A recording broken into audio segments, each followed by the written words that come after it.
Et salut internaute, ça me fait super plaisir d'être avec toi aujourd'hui. Et le sujet, c'est ça. Le printemps, tout le monde va être pas mal d'accord ici au Québec, mais c'est quand même relativement difficile à définir.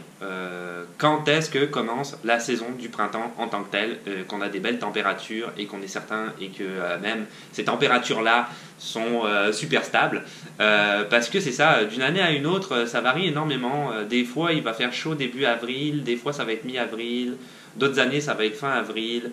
Des fois, il va faire chaud pendant une semaine. La semaine d'après, il va y avoir une tempête de neige. Comme un peu en ce moment, il va faire plus. Là, en ce moment, il fait à peu près une dizaine de degrés l'après-midi, hein, pour donner une idée. Mais la nuit, il fait moins 10. Donc, il y a quand même une amplitude d'une vingtaine de degrés qui s'effectue entre les deux. Et c'est jamais pareil. Des fois, on va être pendant le week-end de Pâques, il va y avoir du gazon à l'extérieur, il va faire 30 degrés. Et une autre année, tu verras pas le gazon, ça va être tout gelé, il va faire moins 40 000. Donc, le printemps ici, vraiment compliqué. Vraiment, au mois d'avril, ne te découvre pas d'un film, mais c'est ça. Ici au Québec, on sait jamais. C'est super, super compliqué. Et tout le monde a hâte, parce que c'est sûr qu'il y a beaucoup de monde qui font des activités l'hiver, qui aiment ça l'hiver. Mais je connais personne qui aime pas le soleil. Donc on veut tous être au soleil et profiter un petit peu à l'extérieur et le mois d'avril ça peut être pas mal frustrant parce que tu te dis ouais ça y est il va faire super chaud et en fait non, une tempête juste après ou il fait super froid d'un coup, tu te gèles finalement. Même une année, pour finir avec ça, je me souviens, le matin on sortait, il faisait, mais c'était extraordinaire, hein, mais le matin on sortait, il faisait moins 15 et l'après-midi il faisait plus 25. Une amplitude thermique exceptionnelle. Donc c'est ça, printemps, ouais, ok, il existe, mais quand est-ce que ça commence vraiment, on ne sait pas trop quoi. Mais on attend vraiment avec impatience. Qui dit printemps dit Pâques, naturellement. Donc la différence, je veux prendre comme exemple la France, parce que je suis français, c'est super pratique. Donc mon expérience passée. Je sais qu'en France, on a 2 semaines de vacances à Pâques. Au Québec, il n'y a pas de vacances à Pâques. On va avoir un week-end, un long week-end férié. Il y a le vendredi et le lundi de Pâques et le vendredi saint. En ce qui concerne ces jours fériés-là, c'est sûr que c'est à la discrétion de ton employeur. J'en avais parlé, hein, je pense, dans une vidéo précédente en ce qui concerne le travail, mais pour faire simple et assez rapide, ton employeur est obligé de te donner le vendredi ou le lundi. S'il ne le fait pas, il a le droit, mais à ce moment-là, il faut qu'il te donne un jour de congé 3 semaines après le jour férié, ou il peut te donner aussi une indemnité, donc du cash, quoi. Moi j'ai de la chance, j'ai les deux, parce que je travaille pour le gouvernement, donc c'est ça, je l'ai dit. Donc j'ai les deux, j'ai le vendredi, j'ai pas un super gros job là, mais peu importe, on va pas rentrer dans les détails de ma vie, mais j'ai le vendredi et le lundi. Autre chose aussi, évidemment, Pâques, c'est l'occasion du regroupement familial, hein. Tu vas aller plus étendu, hein, les grands-parents vont être là, toute la famille, c'est l'occasion de faire une bonne bouffe, c'est Pâques, quoi, effectivement. Les chocolats, ça, je pense que c'est pas mal dans beaucoup de pays, ou j'allais dire dans tous les pays, mais en tout cas dans beaucoup de pays, tradition des chocolats pour les enfants. Donc les œufs, les cocottes, les lapins, on cache tout ça un petit peu partout et moi, je me souviens que mon père, il était super bon là-dedans. Il était tellement bon qu'il oubliait où il les avait cachés. Il n'y avait plus personne qui l'a retrouvé. Je n'étais pas capable d'en trouver la moitié. L'autre moitié, ça restait là jusqu'à l'été. Ça fondait dans les plantes. Mais bon, c'est ça le principe. On cache les chocolats. Et on fait des fois des petites énigmes, et les enfants vont essayer d'aller trouver les chocolats. Donc par rapport au chocolat, aux œufs, aux cocottes, aux lapins, etc., c'est sûr que dans les magasins ici, ça rejoint un petit peu la vidéo que j'avais fait sur Halloween. Dans les magasins, quand c'est la période de Pâques, que ce soit les supermarchés ou Walmart, hein, la chaîne américaine qui vend de tout. Dedans, tu peux trouver chez Walmart de la pharmacie, du jardinage, des jouets, des vêtements, de la bouffe, vraiment tout ce que tu veux. Donc eux, ils vont avoir, c'est des supermarchés Walmart, ils vont avoir des grands rayons vraiment de chocolat, avec des œufs en chocolat, etc. Plus ou moins cher, tout dépendant ce que tu vas acheter. Et c'est certain que quand Pâques est terminé, ils avaient vraiment beaucoup de stock, donc c'est bradé, soldé. Donc si tu es un gars qui adore le chocolat t'attend après Pâques et là tu vas pouvoir en acheter plein pour vraiment pas cher. C'est le truc. Qui dit Pâques dit aussi il y a évidemment les messes. Bon, ça existe. Donc si tu viens ici en tant que touriste ou si tu es et catholique, naturellement, je parle de la religion catholique, ou que tu es un nouvel immigrant et que tu veux absolument y assister, je sais qu'il y a quand même des églises de quartier. Donc tu as juste à te renseigner. Il y a une messe qui est donnée le dimanche de Pâques, naturellement. Donc tu te renseignes, en général c'est écrit à l'extérieur des églises, tout le monde sait comment fonctionnent les églises. Tu te renseignes sur ton église de quartier et il n'y a aucun souci. Donc c'est ça, grosso modo c'est comme ça que se passe Pâques ici au Québec. Les pépinières, alors j'en avais déjà parlé dans une autre vidéo, je me souviens plus laquelle exactement, mais j'en avais pas parlé en détail, donc c'est ça, je vais faire le tour peut-être de manière succincte mais un peu plus détaillée.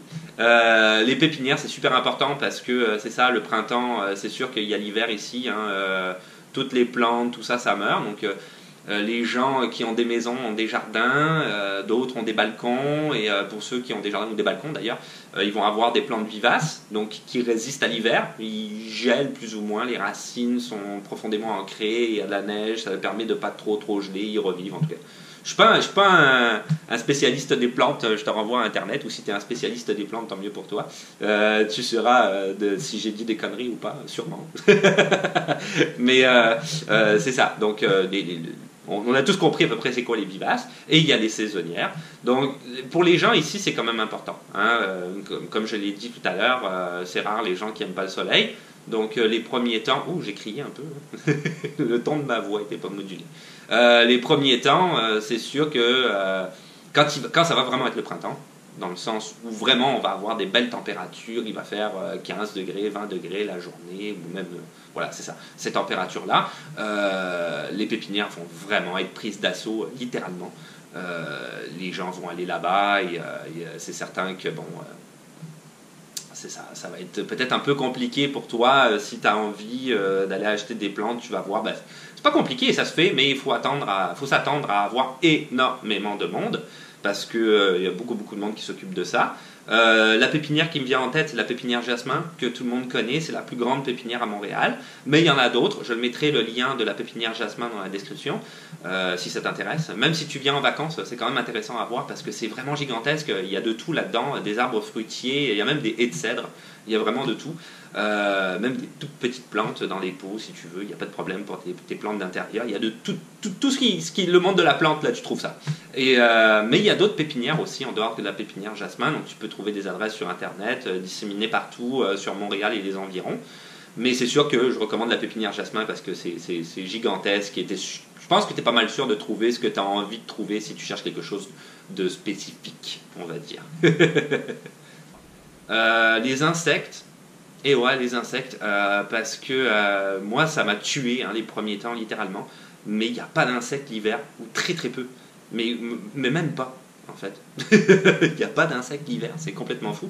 Et moi j'étais dans le sud de la France avant, on en avait tout le temps des insectes, on en avait partout, mais ici l'hiver il n'y en a pas. Donc c'est sûr que le printemps, c'est le retour des insectes. Et l'été, par contre, alors là, il y en a vraiment beaucoup. Il fait super chaud, il y a pas mal d'insectes. Il y a des insectes qui sont relativement chiants, les moustiques et tout ça. Je connais pas grand monde qui apprécie les moustiques. Donc c'est ça, les insectes, comment ça fonctionne, c'est drôle quand même. Il y en a une partie qui crève naturellement, il y en a une partie qui émigre, comme les papillons monarques, j'avais vu carrément, ils se déplacent sur 5000 km. Ils sont très motivés.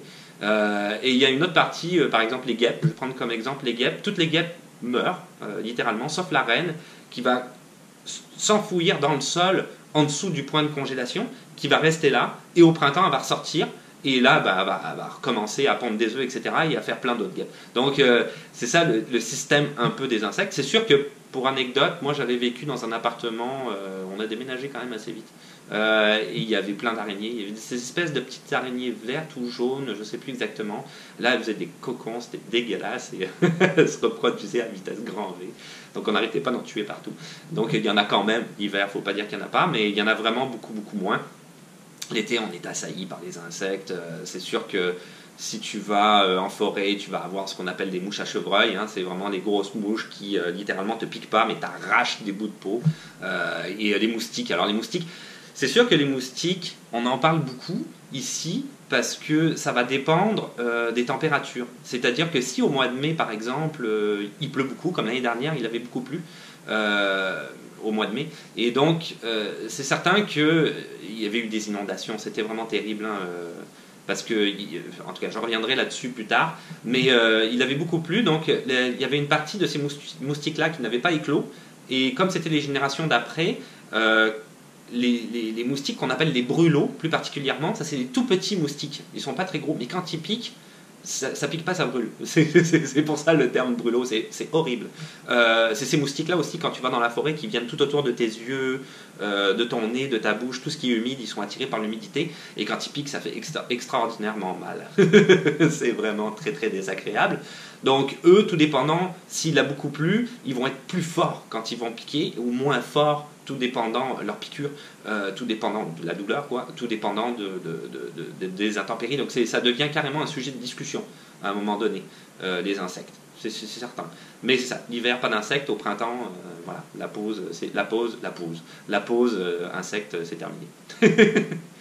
Le printemps, justement, je parlais des insectes tout à l'heure, mais le printemps, et ça m'a refait venir dans ma tête ce point qui est quand même important, très court mais important. Le printemps, c'est le dégel ici au Québec. C'est super important le dégel parce qu'on a quand même des grosses précipitations durant l'hiver. On a donc beaucoup de neige, hein, la plupart du temps, une accumulation. On a les rivières et tout ça qui gèlent, littéralement. On peut même patiner dessus, hein, certaines rivières ou certains lacs, parce que comme il fait très très froid, ça gèle vraiment en profondeur. Et il y en a qui regardent, même si tu peux patiner, en tout cas ça prend une certaine épaisseur. Je ne la connais pas, je ne suis pas un professionnel, mais s'il y a quelqu'un qui veut le dire, tu peux le dire dans les commentaires si tu es québécois, pas de problème. Donc c'est ça le dégel, ça veut dire qu'on va avoir, bon, l'année dernière c'était un peu particulier, je vais revenir là-dessus, mais on va avoir vraiment de l'eau un peu partout, et notamment les bords de trottoirs, ça va être des grosses plaques d'eau. Alors c'est de l'eau glacée quand même s'il fait chaud, hein, parce que c'est ça, c'est la neige, c'est la glace qui fond, donc ça reste quand même de l'eau pas super chaude, et moi je connais quelqu'un, c'est un Québécois, chaque année il met le pied dans l'eau. Parce que c'est ça, tu te balades plus avec tes bottes d'hiver quand tu arrives à ce moment-là de l'année, tu es content, tu sors avec tes baskets, peut-être pas les baskets, pas de chaussettes, bah quoique si tu veux, mais c'est ça la basket, quand tu rentres ta basket dans sa d'eau glacée, ta journée, tu peux pas rentrer chez toi tout de suite, tu viens de la gagner ta journée là. T'es pas super heureux. Mais c'est ça, et l'année dernière, pour revenir à ça, c'était vraiment catastrophique. Je sais pas si tu l'as vu, peut-être dans les journaux ou quoi que ce soit, on en a parlé un peu partout. Il y a eu des inondations, il y a plu énormément au mois de mai, et ça coïncidait avec la période de dégel. Donc c'est sûr qu'il y a eu une montée des eaux. Il y a des villages, je pense Gatineau notamment, le village, la ville, c'est pas un village, c'est une ville voisine de Ottawa, qui a été carrément sous les eaux, quoi, submergée, des grosses crues, donc c'était relativement catastrophique. C'est ça, mais peu importe, fais attention si tu viens ici, même en tant que touriste, au dégel, fais attention où tu mets tes pieds, mets pas les pieds dans l'eau, c'est super désagréable. C'est un petit conseil, là, c'est pas énorme, d'habitude on le voit, hein, mais si t'es maladroit, prête attention aux flaques d'eau. Les abris tempo. Alors, c'est ça, le printemps, c'est le moment où tout le monde, tu vas voir tout le monde qui va sortir, il fait super beau, ou il commence à faire beau, peu importe, je l'ai déjà dit, et ils vont démonter leur abri tempo. Alors un abri tempo, si tu regardes la vidéo sur l'hiver, tu le vois à un moment donné quand on filme dans la tempête, parce qu'il y avait une méga tempête, on l'avait filmé le lendemain, je me souviens, et on voit vraiment tous les abris tempo qui sont alignés. Un abri tempo, c'est vraiment une structure en métal que tu vas construire de toi-même, hein, c'est quand même assez facile, c'est vraiment facile à faire, avec une toile blanche au-dessus. Tu mets des pierres en dessous pour pas que ça s'en aille, que ça parte au vent, hein. Mais voilà, c'est ça, c'est quand même une grosse tente, une sorte de grosse tente que tu vas mettre la plupart du temps à l'entrée de ton garage, et ça va te permettre de ne pas déneiger l'entrée de ton garage ou ta voiture, tout dépendant des gens. Parce qu'il y a des gens qui mettent leur voiture dans leur garage mais qui ne veulent pas déneiger l'entrée, hein, en asphalte, Et il y a d'autres personnes qui utilisent leur garage un petit peu comme cave ou grenier, si tu veux, vont mettre leurs outils, vont mettre, je sais pas, les divans qu'ils n'utilisent pas, les choses qu'ils n'utilisent pas. Beaucoup, c'est juste pour leurs outils. Et ils vont mettre leur voiture, ils vont garer leur voiture en avant de leur garage. Donc là, ça leur permet de ne pas déneiger. Parce que c'est sûr qu'au début, quand tu arrives en tant qu'immigrant, ou même en tant que touriste, tu trouves ça drôle, il y a de la neige, hein, les premières années, surtout en tant qu'immigrant, les premières années, ah c'est cool, il neige, il fait un peu froid, mais c'est pas si mal, parce que tu avais envie d'être ici finalement, au Canada. Mais après 2-3 ans, ça te passe assez rapidement. T'en as marre de pelleter tes marches tous les jours, la neige est lourde, des fois elle est compactée, des fois elle est pleine d'eau. Non, c'est vraiment, il faut que tu sortes la souffleuse quand tu as un terrain à l'extérieur pour enlever tous les amas de neige parce que tu n'as plus accès à chez toi. Ça devient vraiment, vraiment, vraiment fatigant. Ça, c'est quelque chose qu'on comprend très vite. Donc, c'est sûr que les abris Tempos, alors, c'est sûr que les abris Tempo, pour ça, je vais finir ce que je disais, c'est quand même très, très pratique. Maintenant, il y a un petit débat ici. Il y en a qui disent que c'est pas beau, c'est de la pollution visuelle, c'est pas super esthétique, mais bon, c'est pratique. Donc ça, je ne rentrerai pas dans le débat. Si tu cherches un abri Tempo et que tu viens ici, je te renvoie à Kijiji, si tu veux en avoir d'occasion. Hein, tu peux en acheter d'occasion sur Kijiji, qui est le site extraordinaire où tu trouves plein de choses d'occasion. J'en avais déjà parlé sur la vidéo si tu cherchais un logement, Kijiji. Ou sinon, si tu veux en acheter un neuf, hein, tu peux aussi. Moi, je conseille Patrick Morin. Il y a d'autres magasins qui en font. Je vais mettre le lien dans la description de Patrick Morin. Mais Patrick Morin, c'est pas mal le spécialiste là-dedans. Donc, tu es sûr de où tu te diriges. Pour les gammes de prix, j'ai vu que les plus bas, c'était 200 $ à peu près. Et ça monte jusqu'à 2000 $ et plus. C'est énorme. En fait, tu peux vraiment avoir un abri Tempo gigantesque, quasiment double. Si tu regardes sur Internet, tu vas trouver. Là, il y en a, c'est carrément des maisons, on dirait. Donc, c'est ça. On démonte les abris Tempo. Patrick Morin, je te mets le lien dans la description en bas si jamais ça t'intéresse. Les pneus au printemps, super important. En fait, depuis 2014, il y a une loi ici qui dit qu'entre le 15 décembre et le 15 mars inclus, tu es obligé sur ta voiture d'avoir des pneus d'hiver. C'est obligatoire. Donc avant le 15 décembre, pas de problème. Après le 15 mars, pas de problème. Mais entre ces deux dates-là, c'est obligatoire. Donc les pneus d'hiver, tu vas avoir, je vais quand même expliquer avant d'expliquer c'est quoi le rapport avec le printemps, mais les pneus, je pense qu'on a compris, mais je vais l'expliquer en détail. Les pneus d'hiver, là-dessus, tu as un pictogramme.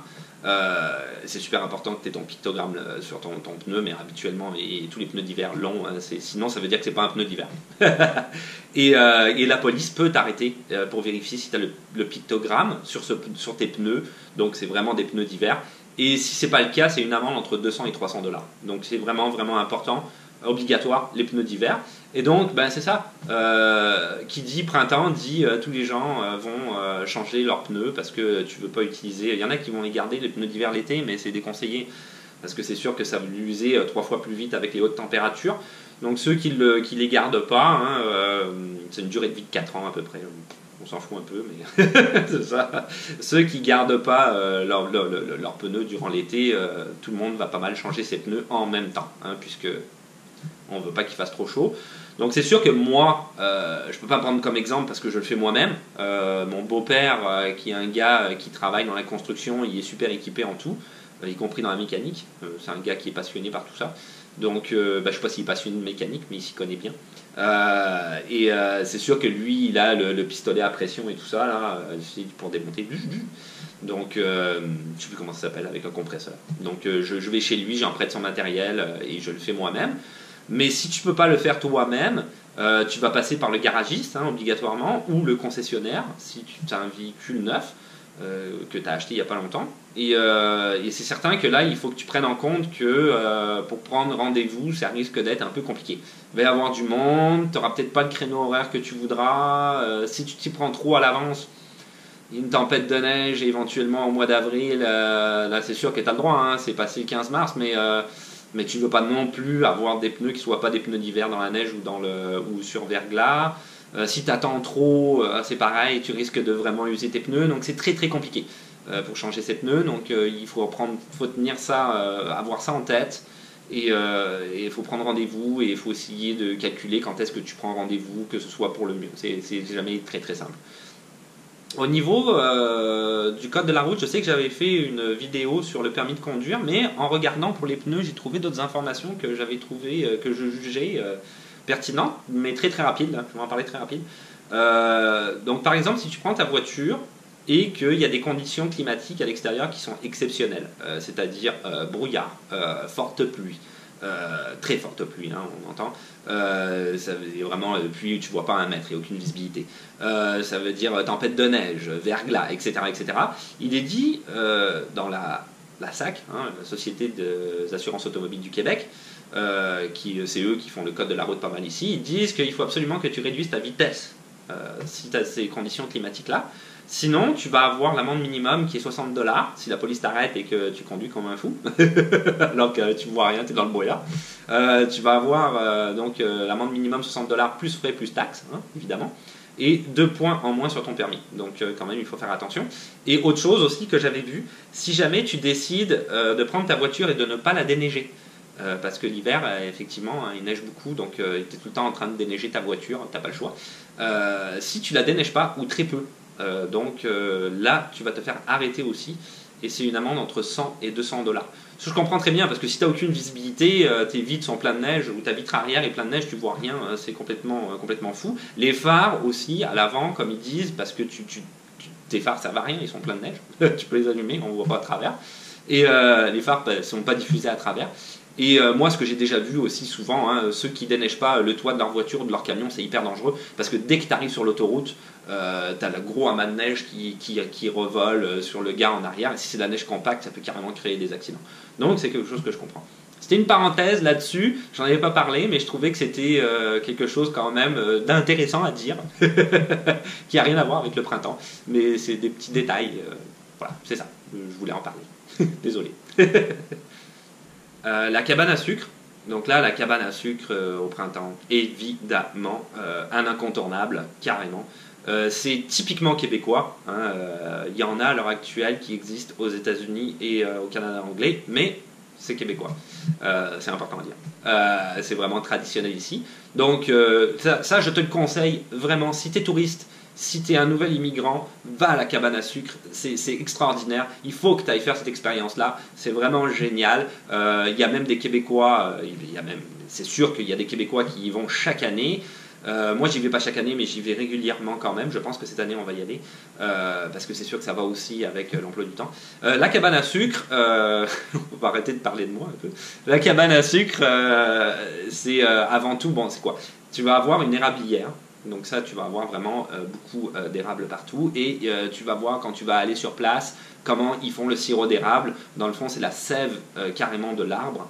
Et là, je ne suis pas un technicien du système, j'en ai aucune idée, mais grosso modo, comme tout le monde, je connais à peu près la technique. Il y a un seau qui est tenu à l'arbre directement, et il a fait un trou, et ça va couler directement dans le seau, et il va recueillir ça, et après ça, c'est traité de manière traditionnelle, parce que c'est pas tout de suite du sirop d'érable, et ça devient du sirop d'érable. Donc c'est ça que tu vas voir. Il y a la partie restaurant, qui est la meilleure partie d'après moi, là, très honnêtement, là, c'est pour ça qu'il faut que tu vas là-bas. Donc la partie restaurant, tu vas avoir un repas typique cabane à sucre, et ce repas-là, en fait, sur la table où tu vas être, tu vas avoir carrément un broc ou un pot, on va dire, où tu as du sirop d'érable dedans. Et le truc, c'est que toute la bouffe qu'on va te donner, qui est de la bouffe donc traditionnelle, il faut que tu mettes du sirop d'érable partout là-dessus. Ça se mange avec du sirop d'érable, c'est super bon. Qu'est-ce qu'il y a comme bouffe? Ça va être de l'omelette, ça va être du jambon, ça va être des patates bouillies, de la soupe au pois, des oreilles de Chris. Les oreilles de Chris, ça en fait, c'est aussi typiquement québécois et c'est aussi à essayer. Il faut que tu l'essayes. Les oreilles de Chris, c'est l'espèce de chips en fait qu'ils ont fait. Ici, ils appellent ça des croustilles, hein, des chips. Le terme croustille québécois, à base d'une sorte de lard fumé qu'ils font, et là c'est frit, ou c'est cuit dans l'huile, ou c'est cuit dans la poêle, je sais pas trop, et ça devient ces espèces de chips là, c'est vraiment à essayer. Du creton aussi, alors le creton, ça c'est, pour donner une idée, c'est comme un peu des rillettes, ça ressemble un peu à ça, mais c'est à base de porc, uniquement à base de porc. Donc tu vas avoir des fèves au lard aussi, etc. Donc tu as quand même une bonne assiette. C'est sûr que si tu es au régime, c'est pas conseillé, hein, parce que c'est ultra calorique. Mais c'est super bon. C'est super bon. C'est une belle expérience et c'est vraiment à essayer. Et après, à l'extérieur, dans toutes les cabanes à sucre, tu vas aussi avoir la tire d'érable, ce qu'ils appellent souvent la tire d'érable sur glace. Donc, dans le fond, je pense que j'en avais déjà parlé de ça dans une vidéo précédente. Je ne sais plus si c'était un top 5 ou je ne sais plus exactement. Mais j'en avais déjà parlé. Donc, la tire d'érable, tu vas avoir un énorme bac comme ça avec de la neige. Et lui, il va avoir du sirop d'érable bouillant. Et il va verser ça directement sur la neige. Donc, ça va comme plus ou moins cristallisé d'un coup. Enfin, c'est un petit peu difficile à dire. Ça va devenir mou, un petit peu. Et toi, tu vas avoir un bâton. Comme un bâton d'esquimau, hein, avec rien au bout. Et là, tu vas mettre ça directement dans la tire d'érable et tu vas le tourner. Et donc, ça va coller à ton bâton. Et après, tu vas pouvoir le déguster. Et c'est comme un petit peu chaud. Et c'est super bon. Et c'est ultra sucré. C'est génial. Donc, la cabane à sucre, je vais mettre dans les liens, dans la description, j'ai trouvé, je pense pas, je suis sûr, j'ai trouvé les principales cabanes à sucre qui existent, les 10 meilleures, je pense que c'est les 10 meilleures, celles qui sont réputées par les gens dans les commentaires et qui ont dit qu'elles étaient extraordinaires. Donc, si tu veux essayer, je vais mettre un lien en dessous dans la description, mais c'est certain que tu peux toujours pianoter sur internet et aller chercher une cabane à sucre pas trop loin de... pas trop loin de où tu es, quoi, où tu es localisé. Donc, la cabane à sucre. Cabane à sucre. C'était bizarrement dit. Des fois, c'est comme ça. Je sais pas ce que j'ai. Je parle bizarre des fois. Désolé. Et voilà, c'est tout pour aujourd'hui. Donc, c'était en ce qui concernait le printemps. Il y a quand même pas mal de choses qui se passent au printemps. Comme je l'avais dit, la cabane à sucre, incontournable. Dans tout ce que j'ai dit, je pense que c'est pas mal le principal, la cabane à sucre. Essaye-le, essaye-le. Même si tu es touriste, essaye-le. Vas-y. Extraordinaire. Ça se voit que je suis fan, je pense. Donc, comme d'habitude, si tu veux t'abonner, surtout n'hésite pas parce que c'est plus facile pour savoir quand une vidéo va sortir. De mettre un petit pouce bleu parce que ça fait toujours plaisir. Des questions ou des suggestions même, ou même des commentaires, hein, tout simplement, dans la section commentaires, il n'y a pas de problème. Le compte Instagram qui existe toujours, donc si tu veux aller faire un petit tour, tu peux aller voir les dernières photos que j'ai mis en date, qui sont des photos un petit peu soit de ce qui se passe autour d'ici ou que je trouve original ou qui sont que j'estime, je sais pas trop là, typiquement canadienne, québécoise ou américaine, Amérique du Nord un peu, qui change de l'Europe, bref. Je fais ce que je peux. On a compris. Donc voilà, et on se dit à la revoyure. Ciao, bye.